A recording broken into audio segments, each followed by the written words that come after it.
What's good, YouTube? It's Nas, and we back with another video. Road to 300 subscribers, of course. And in today's video, we're going to be talking about the Eastern Conference, and this being that first half of the NBA season being over, with getting into the second half of the season, and we're really going to see like who's really trying to make a playoff push and who's going to be setting up for the playoffs. Like, we're gonna cover the West probably tomorrow because nothing really doing. It's not really games tomorrow. There's only one game, but that's the Lakers and Hornets, and nobody really gives a fuck about that.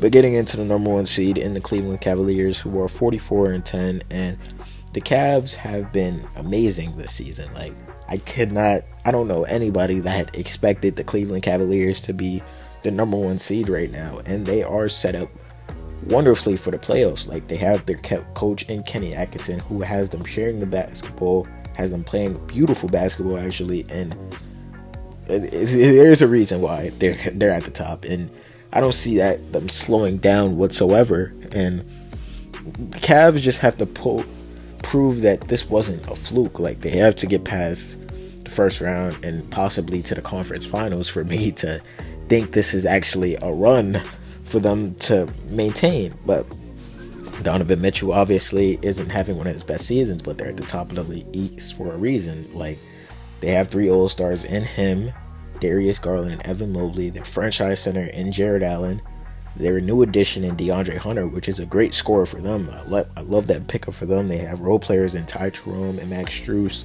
So they're just set up beautifully, and hopefully they can actually make a playoff push and continue on this growth in this amazing season. Like, I don't know. And the second seed is the Boston Celtics, who are 39-16, and right now Boston is dealing with the injury to Drew Holiday, and they are still managing. Like, I think we could all say that we expected the Celtics to be at the top of the East again, but they have been doing it while their players are getting injured. Like, they had the return of Porzingis, and Porzingis has been playing great basketball. Like, Porzingis' contributions to the Celtics team, I feel like it's not really getting talked about enough. Like, they talk about Jaylen Brown, they talk about Jason Tatum, they talk about Drew Holiday, they talk about Derek White, but Porzingis really could be the piece to keep this team moving and in their chase to going back to back. And the third seed, the New York Knicks, were 36-18. The Knicks are waiting for their small forward to come back in OG Anunoby. He's been injured.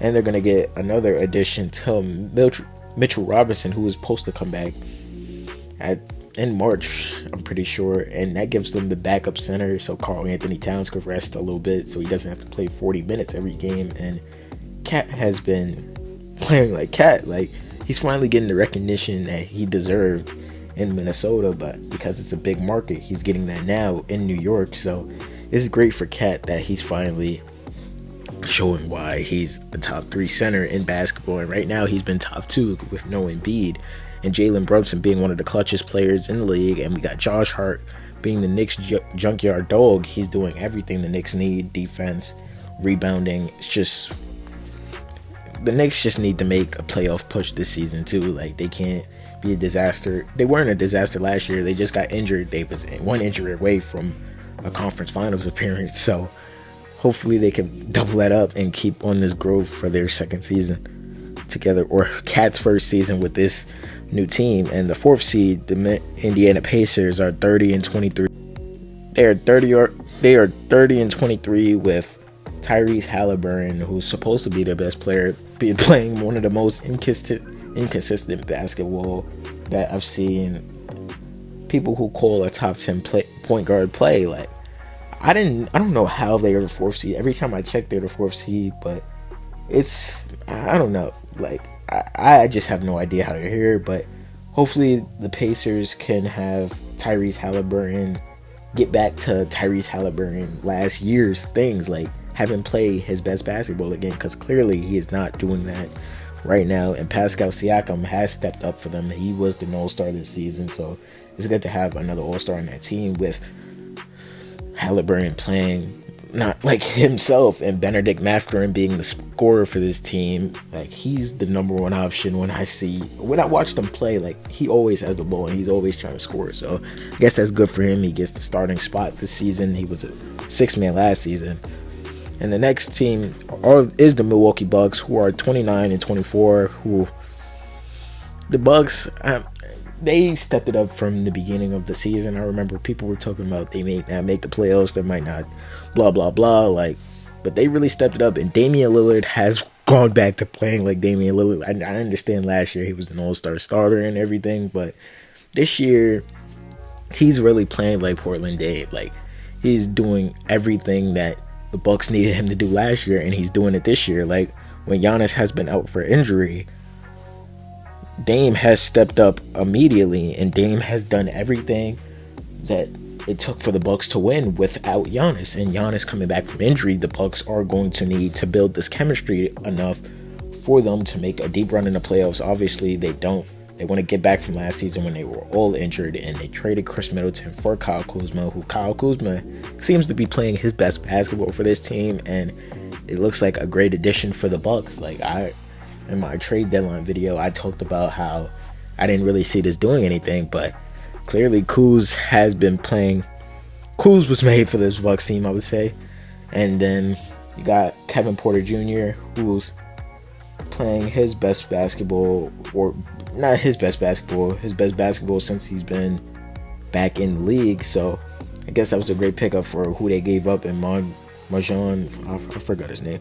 But next team we're going to go to is the 6th seed, who is the Detroit Pistons. And I expected them to play better. I don't think anybody else did. I don't think anybody expected the Pistons to have this much of a growth. And this is all on the shoulders of their all-star superstar in Cade Cunningham. And Cade has them over 500 and the 6th seed. So if the season were to end right now, the Detroit Pistons would be in the playoffs. Like, they would be going against the New York Knicks. And this really doesn't come to a shocker to me, because I expected, with the addition of Tobias Harris back to Detroit, and Malik Beasley playing his best basketball. It seems like Detroit fans love him. And the thing that's really messing up this Pistons team is they don't have another like ball handler besides Cade. Like, I'm talking about like starting caliber. Like, they lost Jaden Ivey to injury, and hopefully he could come back, but I don't see him coming back this season, so he's most likely going to be back next season. So this Detroit Pistons team, led by their new coach and JB Bickerstaff, have been one of the most improved teams in the league, or we could say not even the most improved team in the NBA this season. So it's great to see that Detroit is back. Basically, in the 7th seed is the Orlando Magic, who are 27 and 29. And the Magic have really tanked off from the beginning of the season. Like, when Franz was going crazy and Paolo was going crazy, they both got injured, and they were winning without them. And then now when they came back, they can't seem to win games. So I don't know what happened to Orlando. Hopefully they could get their rhythm back, and hopefully they could go back to playing some of their best basketball like they were in the beginning of the season. But that's not really happening now. And the 8th seed in the Hawks are 26 and 29, and Trae Young is leading this Hawks team with the rookie and Zachary Ricochet, one of the best defenders in the league, and Dyson Daniels.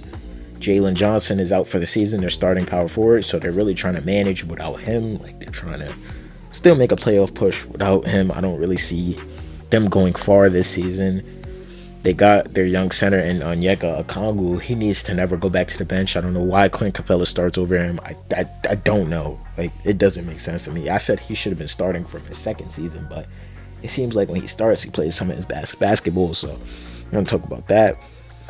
Then the 9th seed is the Miami Heat, led by their all-star this year in Tyler Hero. And Tyler is playing the best basketball of his career, being the number one option for the first time in his career. He's showing why the Heat didn't give up on him. Like, and the Heat are trying to make a playoff push this season too, with the addition of Andrew Wiggins and Bam Adebayo still being there, and their rookie and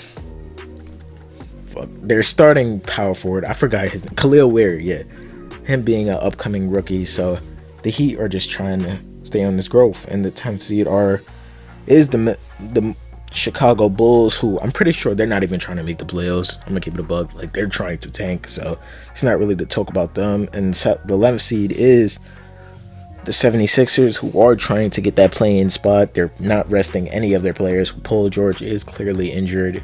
Joel Embiid is talking about like he needs surgery, so I don't know why they're trying so hard to make this work and try to make the playoffs, when if they make the playoffs, they're probably gonna get eliminated as soon as they get in. So why not just tank? I don't really understand. But that's all the teams I'm gonna cover, because the Nets don't matter, the Raptors don't matter, the Hornets don't matter, and the Wizards don't matter. So let me know how y'all feel about the Eastern Conference. Like, this is weak compared to the West. I got some videos right here. If you enjoyed this video you just watched, video on the right and video on the left, and click on it.